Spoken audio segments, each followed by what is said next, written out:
Tudo bem, retornamos aqui do nosso segundo bloco, o nosso ilustre convidado Luiz Lix, falando sobre essa questão do escândalo envolvendo os deputados do PP, né?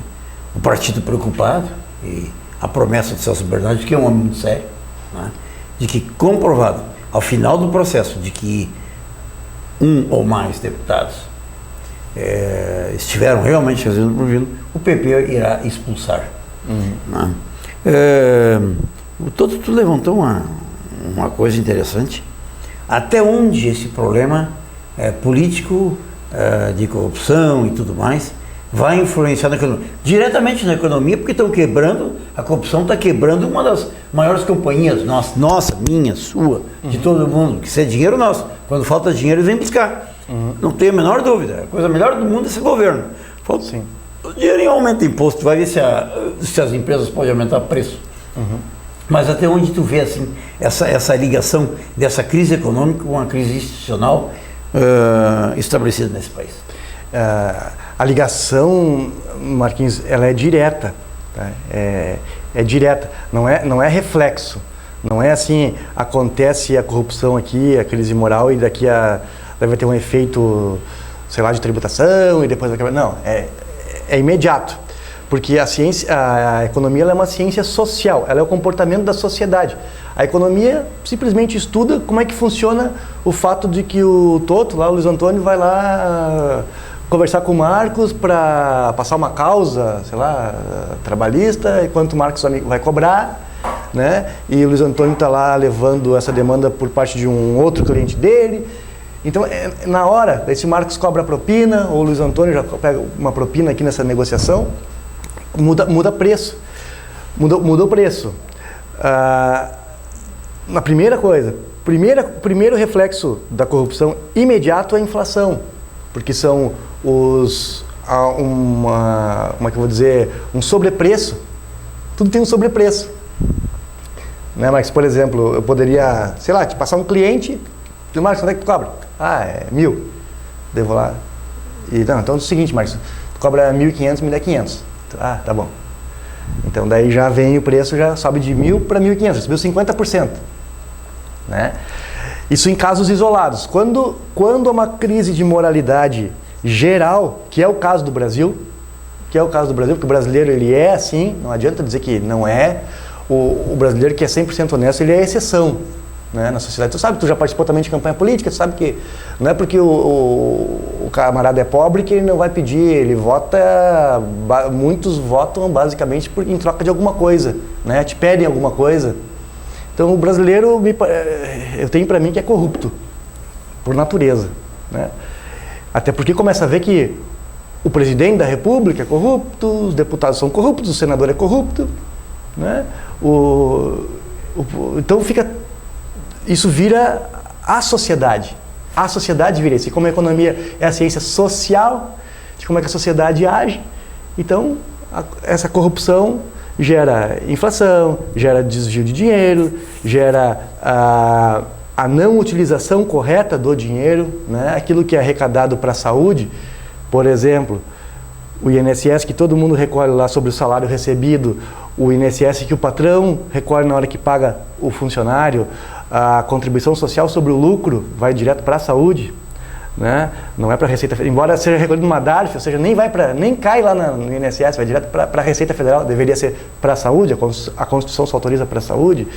A contribuição que se paga dos jogos aí de loteria esportiva, o PIS, a COFINS, PIS importação, COFINS importação, isso nada vai para o lugar. Né? Por quê? Por questão moral mesmo, por dizer, não fico nem vermelho de fazer isso. Então, acontecendo isso, primeiro, o dinheiro some, quem é sério não vai investir nesse lugar, né, Marcos? Porque imagina, como é que tu vem numa empresa do exterior, tem todo um sistema de controle de corrupção, né, de auditorias sérias, e não investem. Além disso, tem no Brasil, por medidas populistas, que isso também é uma imoralidade, uma medida populista é uma coisa imoral do ponto de vista econômico. Tá? gerou todos esses desmandos, a crise cambial, tudo, vem tanta informação na minha cabeça, mas não consigo nem te colocar assim, teria que organizar isso tudo, todas as consequências, mas ela é direta, porque estava tudo organizado, veio tudo organizado, inclusive o governo Lula foi organizado economicamente, porque ele manteve a equipe ou a linha do Fernando Henrique, e não mudou nada aquilo, só trocou o nome, mas de repente, assim, quando secou, não investiu, né? Ficaram incentivando o consumo, só na verdade, né? Estavam surfando no que foi bom para o Brasil, a crise lá fora, que os Estados Unidos daí botou um monte de dólar no mercado, mas agora retirou os dólares do mercado, então o dólar disparou, está R$3,30, R$3,30. Horrível. Sendo que o Brasil está importando mais do que está exportando. Isso também é pavoroso. Sim, para ter uma ideia, o ano passado, que foi um déficit da balança comercial, que foi horrível para o país, foi de 3,93 bilhões de dólares o rombo do ano passado. Foi um caos. Agora nós estamos em março, na 11ª semana do ano, o ano passado todo fechou com 3,93 bilhões de déficit. Agora nós estamos em mais de 8 bilhões de déficit só Neste ano, né? nas 11 primeiras semanas. Isso é horrível. Quase 3 vezes. O déficit é o que isso? O déficit é a diferença... Sim, mas deve-se ao quê? Deve-se ao quê? Porque nós vimos numa balança comercial extremamente positiva. E de um ano para cá virou. Isso é horrível, porque nossas recursos vão embora. Isso é sinal que a nossa indústria não está dando conta. Exatamente. Nós estamos importando, a indústria está muito fraca. A indústria está muito fraca. Isso é o começo do fim. É o começo do fim. A nossa indústria está... tu falou tudo, não preciso nem eu responder. Tudo que tu falou é a resposta. Eu poderia só te ajudar assim, na resposta, dizendo que ainda o que a nossa indústria precisa, muita indústria, nós temos tecnologia aqui, né, Marcos?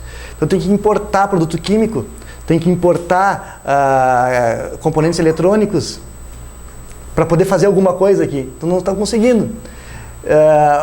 Por exemplo, um exemplo bobo. Tem uma lascadinha no meu para-brisa lá do carro. Então tem o pessoal, eu falei, o pessoal da Comalto, o rapaz que faz o reparo não está conseguindo porque ele está sem o produto para fazer, porque o produto é importado. Ou seja, a importadora não está mais importando esse produto porque é muito caro. Né? Então, acontece tudo isso. E além do que, o pior, junto com isso, é a alta do dólar, porque a gente está importando, né, pagando em dólar. 3,30 agora, Marcos, o dólar. A gente sabia que para a indústria exportadora era importante ter um dólar valorizado, mas não a este ponto. Mas isso é uma falácia, viu? A questão é bom para as exportadoras, é ruim para as exportadoras. É ruim para as exportadoras. Tem aquela primeira entrada do dinheiro, ele tem um ganho. Primeiro, não é todas as exportadoras que estão ganhando essa diferença aí do dólar, porque hoje em dia, na economia globalizada, o comprador lá do exterior, ele é muito atento à variação cambial. Não tem mais bobo no mundo, né? Então eles dizem só um pouquinho. Eu sei de casos, por exemplo, que o comprador disse, não, se não me der um desconto em dólar, então eu não aceito aqui porque está muito caro. Na primeira. Não, vale mais a pena, se chega lá, vale mais a pena deixar o produto apodrecer no porto, porque torna mais caro lá, né? Porque o dinheiro, aquele valor, assim como aqui desvaloriza a nossa moeda, lá valoriza a moeda. Então lá os preços caem. Porque produtos internos lá. Produtos internos caem. Então daqui a pouco chega aqui um produto em dólar que lá está caindo em dólar e aqui mantém, e o dólar dispara, começa a valorizar muito, lá para eles não vale a pena. Então isso é ruim, até para as exportadoras não conseguem. No primeiro momento elas exportam todo o pedido, depois começa até a cair pedido. Normalmente. Onde é que vamos parar?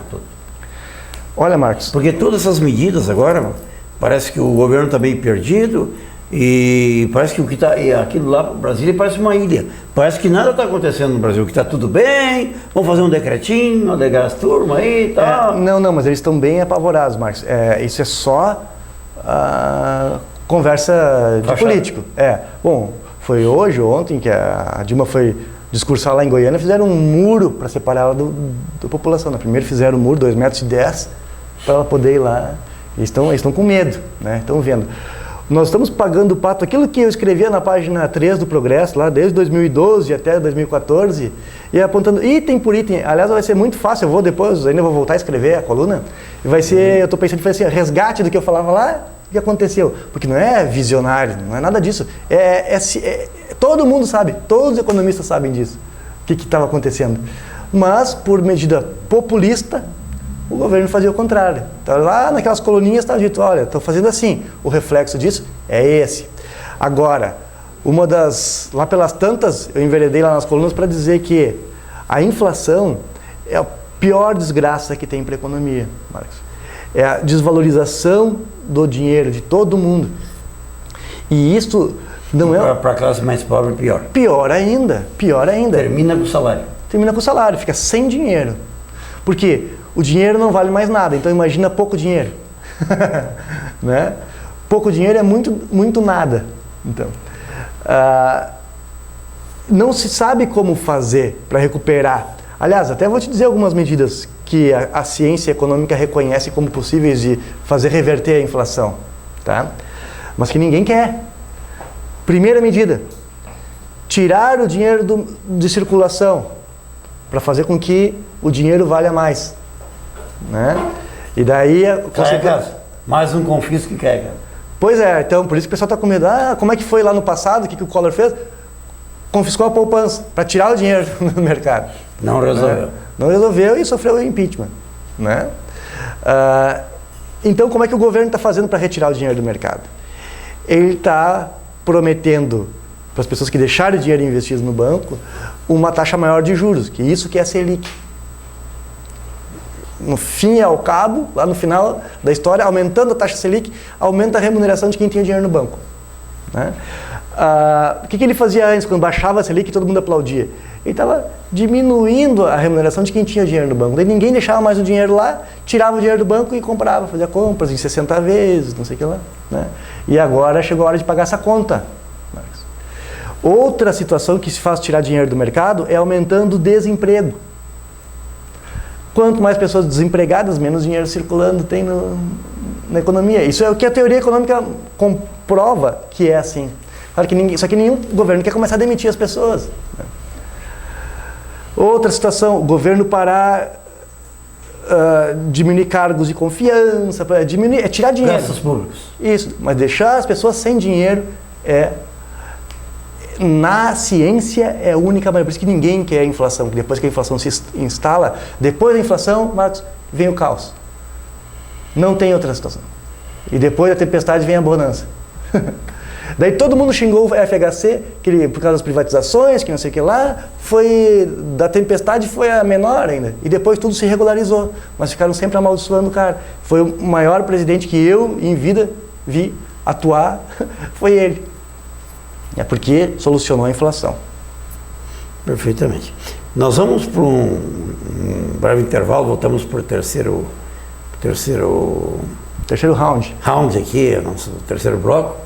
E o